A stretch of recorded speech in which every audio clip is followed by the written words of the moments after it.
या देशामध्ये जेव्हा भाषावार प्रांतरचना झाली तीच या गोष्टींसाठी झाली ना, की प्रत्येक भाग तसे भाषांचे होते म्हणून. मग या सगळ्या गोष्टी का सुरू केल्यात तुम्ही? कशासाठी सुरू केल्यात? काय याच्या मागचं राजकारण?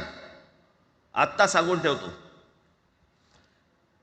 आज तुम्ही सगळेजण मराठी म्हणून एकत्र आलात. आज महाराष्ट्रामधला तमाम मराठी आज मराठी म्हणून एकत्र आला. टाळ्या वाजू नका, मी काय सांगतोय नीट ऐका. याचा पुढचं राजकारण ह्यांचं पुन्हा तुम्हाला जातीमध्ये विभागायला सुरुवात करतील. पुन्हा हे जातीचं कार्ड खेळायला सुरुवात करणार.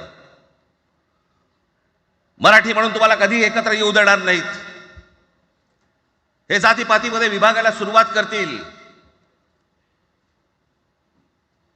आता हे सुरू केलं. काल कोणाच्या ते व्यापाऱ्याच्या कालफडीत मारली मीरा भाईंदरला.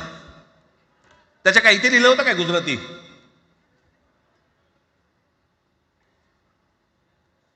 पण एवढंही आपल्याकडे काही जे चॅनलमध्ये, मराठी नाही इतर चॅनलमध्ये, हिंदी आणि याच्यात गुजराती माणसाला मारला. कुठच्या गुजराती माणसाला मारला? बाचाबाचीमध्ये समोरचा गुजराती निघाला, इकडचा मराठी निघाला. त्याच्यामध्ये काय गुजरात्यानं मारलं का? केवढे व्यापारी आहेत, अजून तर काहीच केलेलं नाही.